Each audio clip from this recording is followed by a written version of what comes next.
Glory to Jesus Christ. My name is Mike Braceland, a deacon candidate with the Archieparchy of Pittsburgh out of Waco, Texas. And this is video 2 of the Deacon series. The first video was just a informal summary of my presentation on minor orders at the Byzantine Assembly in July 2025.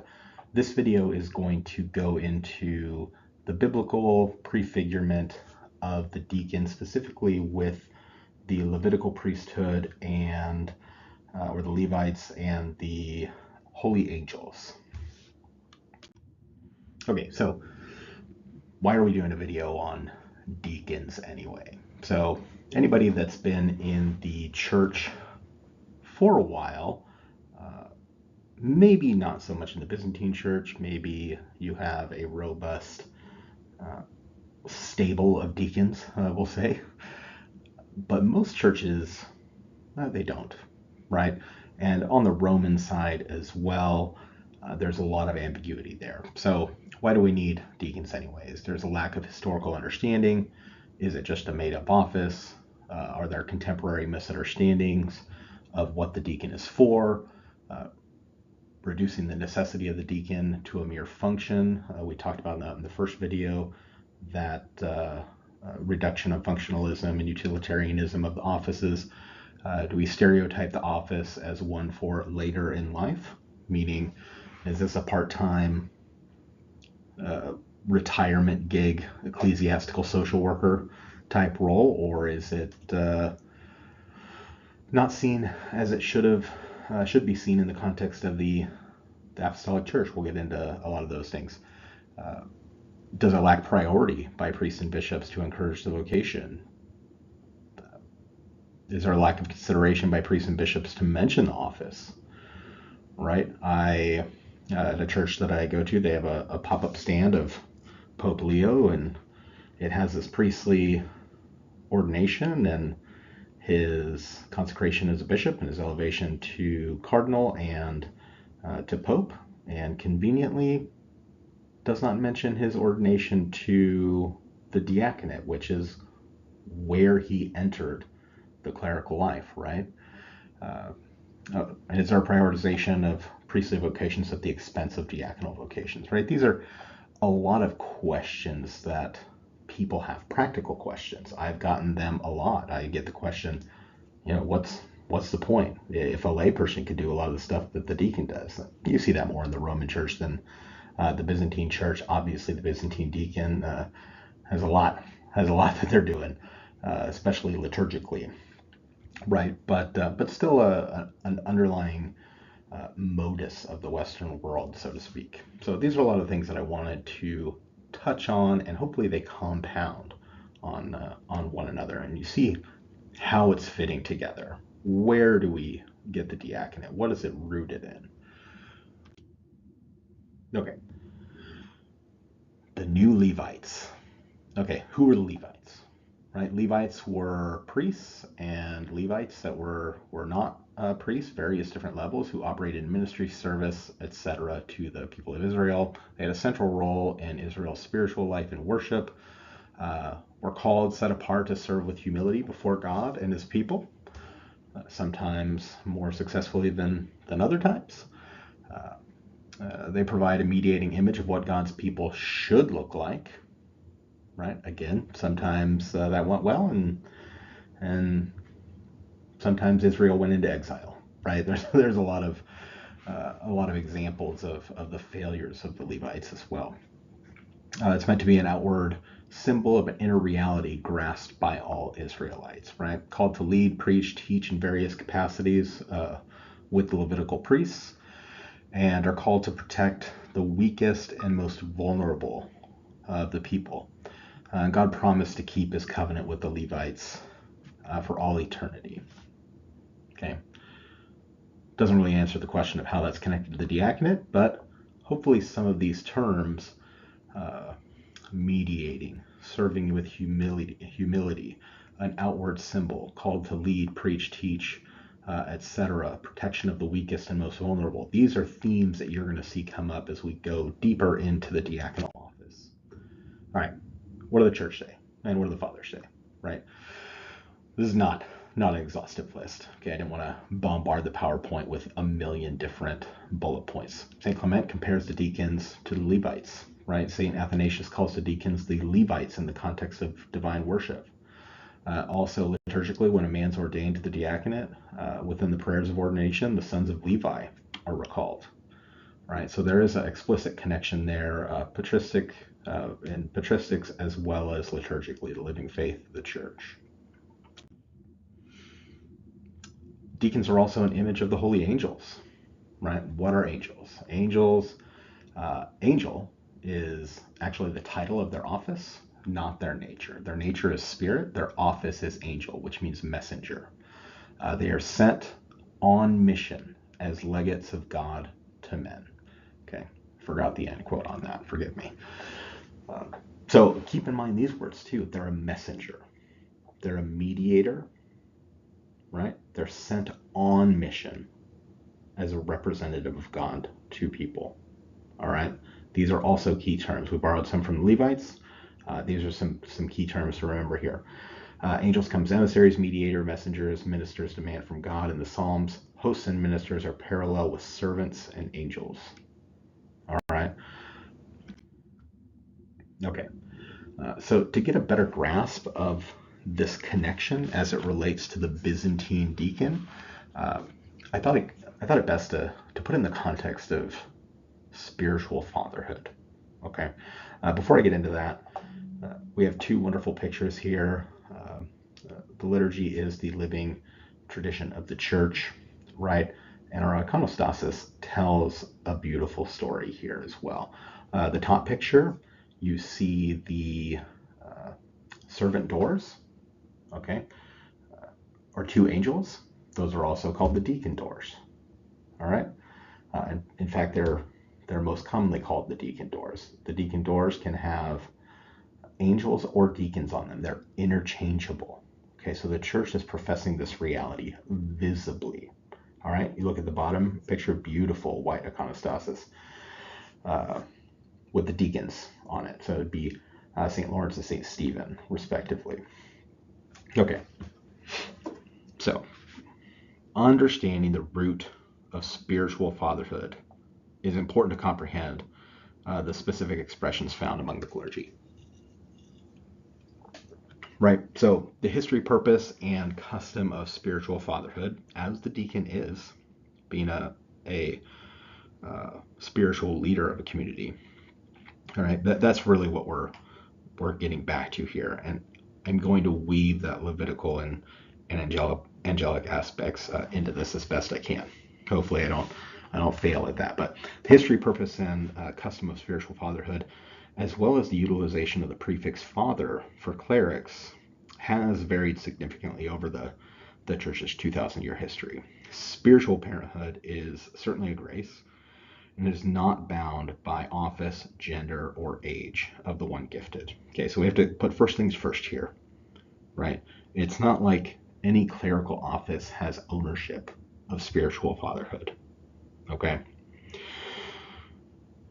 Relating to male clerics, though, in the context of this conversation, it's important to note that the title father is merely a fitting and historic custom and is in no way doctrinally required in either East or West. Biological and spiritual fatherhood is expressed in different ways by men who are informed by God's eternal paternity, basically. And there's grades, so to speak, of this spiritual fatherhood. First, at the lowest level, is biological fatherhood, followed by a natural fatherhood, and ultimately a spiritual fatherhood. Biological fatherhood, as we can understand, assumes no necessary responsibility other than the sexual act. However, natural fatherhood accepts the responsibility of providing for, presiding with, and protecting his children. Okay? Providing, presiding, and protecting. The natural father, regardless of biological connection, is also called to be a spiritual father as a teacher, unifier, and witness. Okay, so let me repeat that. Teacher, unifier, and witness. These are more operative terms of the diaconal office. To Christ, who came to serve, not to be served. Right? We're going to touch on Mark chapter 10, verse 45 a lot within this series. Essentially, the spiritual fatherhood of the deacon and priest is Christologically diaconal in nature. It's one of service, right? Clerics are those entrusted by God to serve his adopted family and are entrusted to be spiritual caregivers beyond the family unit as fathers of their community and occasionally of the church at large, right? Depending on their means and where they are. The cleric, deacon, and priest, and bishop, the cleric is obliged to teach, provide care, foster growth, exemplify virtue, correct his people, and offer guidance. This supernatural fatherhood, which does generate theosis in others through the work of the Holy Spirit, is the highest form of fatherhood that all fathers, regardless of state in life, seek to attain and model, right? It's the cleric, though, the deacon or priest, okay, every priest has been a deacon, that enters this responsibility on behalf of the church for the community. Okay, so general understanding of spiritual fatherhood there. All right, so the Levites. Okay, St. Clement of Rome in the first century compared deacons to the Levites of the Hebrew scriptures. We touched on briefly. St. Athanasius did the same, as we said, calling deacons Levites in the context of divine worship, which reveals the centrality of the liturgy in the deacons' ministries. This connection is continued in Latin Church's diaconal ordination ritual, as I previously said, in which the prayer of ordination recalls the sons of Levi, found in Numbers 1 through 8. Moses, under the Lord's instruction, established out of necessity an order of men who represent or advocate and serve the people of the Old Testament tabernacle. Okay, likewise, the deacon advocates, the modern deacon advocates by the power of the Spirit and serves in the image of Christ's diaconia, again, Mark 10:45, at the altar, from the pulpit, and in the community. That's the trifold office of the deacon, liturgy, preaching, and charity. Father Deacon Anthony Dragani, he is a Ukrainian Catholic professor of theology, and he offered a very clear summary in a paper that he wrote a while back, and I'll quote it here. Okay. There's a long tradition that connects the order of deacons with the Levitical order of the Old Testament. This connection goes back to the early centuries of the church and reflects the patristic tendency to find antitypes of the new covenant in the old. This connection is made explicit in the consecratory prayer for the ordination of deacons in the Roman Rite, which I've already referred to a few times, which recalls how God chose the sons of Levi to be ministers, of your tabernacle. Just as Levites assisted the priests and the high priests in the liturgy of the temple, so deacons assist the priests and the bishop in the liturgy of the church. This connection with the Levites underscores the diaconate as being a cultic and liturgical role in the early church, right? And just to reiterate the Levites, these men and their fathers were designated as servants of God who do the will of the one who sent them. Okay, they're sent on behalf of another, just as Christ did, and just as the deacon does in the name of Christ and his bishop as an emissary. More to get on that with a subsequent third video on the subject. So we'll put a pin in that. But the Levites, it's not like they were all equal in the Old Testament. Okay, there was grades of Levites, and they took on these roles depending on their charisms, gifts, and abilities. All right, sometimes mandated, sometimes not. It really depends. It could go down a rabbit hole making those distinctions and differentiations, whether it's pre or post exile Israel. So there is a clear connection, though, historically in our patristic literature and liturgy, connecting the deacon to the Levites of the Old Testament, right? Okay, so switching gears to the holy angels. All right, the angels, deacons are also uniquely connected to the spiritual work of the holy angels, who are spiritual embodiment of spiritual headship. Angels are often guardians and intermediaries in the Hebrew scriptures and in the New Testament, right? Angels, which means messengers, as I noted earlier, have an essential role in heaven, creation, salvation, and the way God speaks to and intercedes with his creatures, i.e., us. The Roman Catholic Catechism of the Council of Trent describes angels as an expression of God's paternal solicitude for man through their role as intermediaries between man and God. Okay, so there's some key words here to touch on: intermediaries, mediaries, messengers, right? This is a common language that's being used, which we're going to connect back to the diaconate here in a second.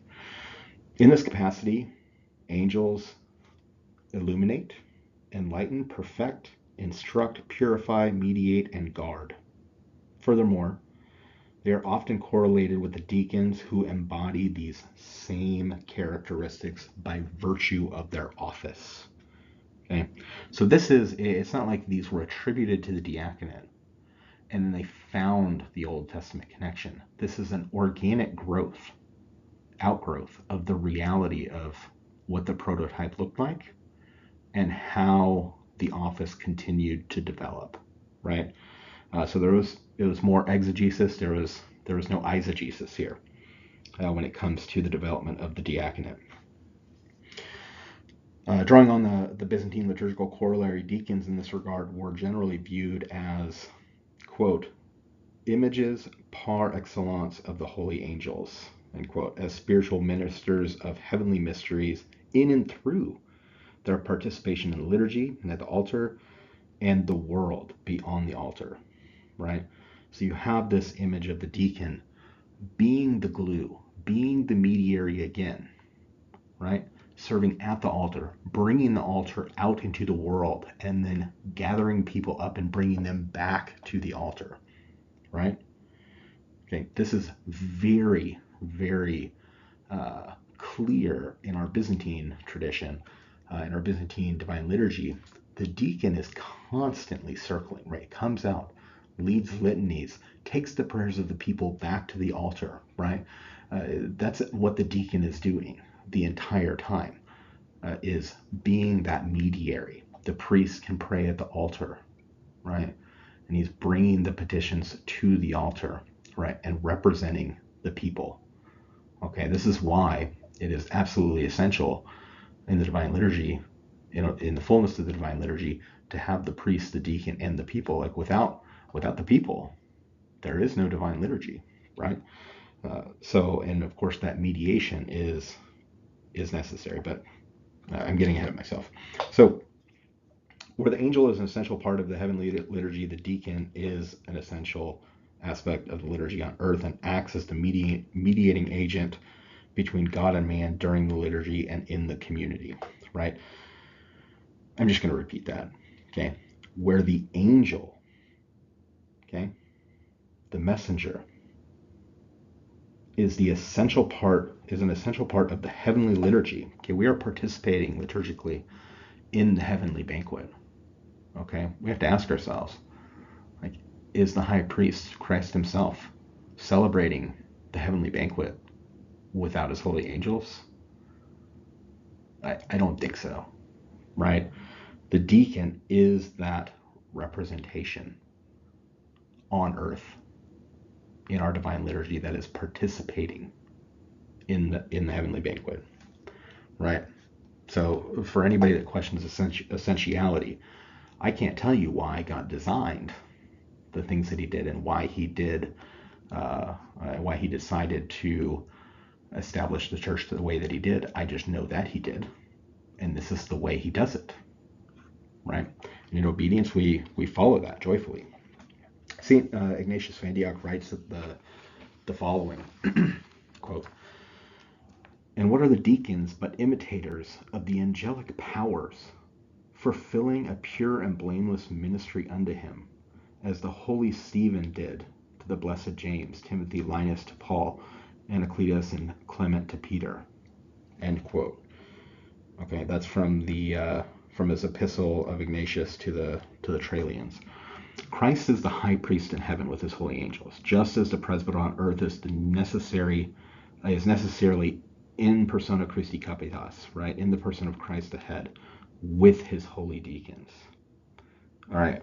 When the angelic hymn is sung in the divine liturgy, and later during the culminating prayers of the anaphora, the people proclaim and recognize that they are mystically present and singing with the angels in God's glory in the heavenly court. We are transported, okay, to the heavenly liturgy.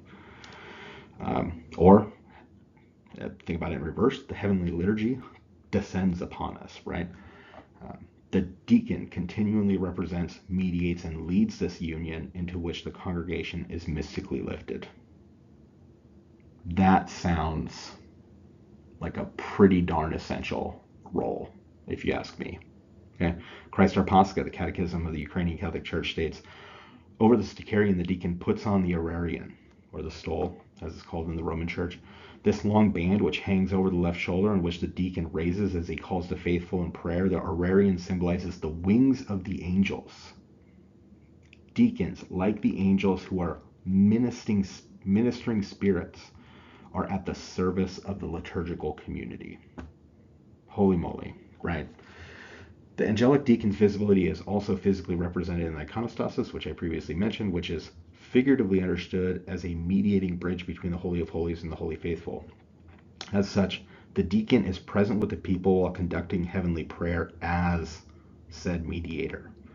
The iconostasis in the East is adorned specifically and in a highly symbolic manner to represent spiritual doorways, right? Or again, intermediaries. We keep getting this same language over and over again for a reason. For those who pray before them regarding the realities of right faith. Christ our Pascha again describes the doors of the iconostasis. The iconostasis has 3 doors. In the center are the royal doors, and on either side are the deacon's doors. The doors symbolize the link between heaven and earth. They are opened as a sign that God and his angels manifest their presence during the divine services. This exchange between heaven and earth is symbolized by entering and exiting of the bishop or presbyter and the deacon through the doors of the iconostasis during the divine services. On these side doors are icons of archangels or deacons. Again, photo to your right. As you're looking at this, both are represented there. This symbolism is personified by the deacon as the living doorway of the iconostasis as he moves in and out of these deacon doors. The deacon is visibly associated with the angelic messenger. As a vested servant, he ministers at the altar, imitating the heavenly angels who serve at the altar of the heavenly liturgy. Okay? Again, this is a immeasurably powerful symbol for God's people regarding the deacon's spiritual leadership, as it testifies to the deacon's fundamentally essential role, both liturgically and spiritually. Okay? Obviously, that was a quick run through of prefigurement. There's a lot more, obviously, to go through, but this presentation would be hours long if I did that. So, biggest thing is good call to action is always good to have. I'm going to repeat this on every slide. Church needs good men. One of my favorite things is God does not call the qualified, he qualifies the called. Okay? If you're a man listening to this and you're discerning the diaconate, take some actionable steps. Contact your vocations director. Find out what's going on. It's 2025 right now. You got a good year of discernment before those applications open for the next deacon class. So it was an awful picture of me, but it's fine. People ask me why I didn't smile. I didn't know Eastern Catholic men were allowed to smile, so I did smile. That's a joke. Nobody said that. Check out our website, wacobyzantine.com. You can feel free to shoot us an email at wacobyzantine@gmail.com. Follow us on Facebook, Instagram, and X. And of course, subscribe to our YouTube channel. What we're doing right now in Waco is we're a community. So right now we're working on getting outreach status as of August 2025. And we're just in the saving money zone right now, so we could buy a property and build our own small church. Right now we're by the charity of a very supportive Roman Catholic priest using a Roman parish in Waco right now, and it's been wonderful, great people. But ultimately, of course, we want to build our own church in our own tradition, architecturally and things like that. So thank you very much. Next video will be somewhat in the same vein of this video, although it's going to be pivoting into the gospel a little bit more explicitly, and the deacon being in the person of Christ, the servant, as well as an extension of the bishop's ministering hand. Okay, and then after that, we'll go into how did this actually manifest itself in the apostolic church. So check that out. Hopefully that will drop soon. God bless. Bye.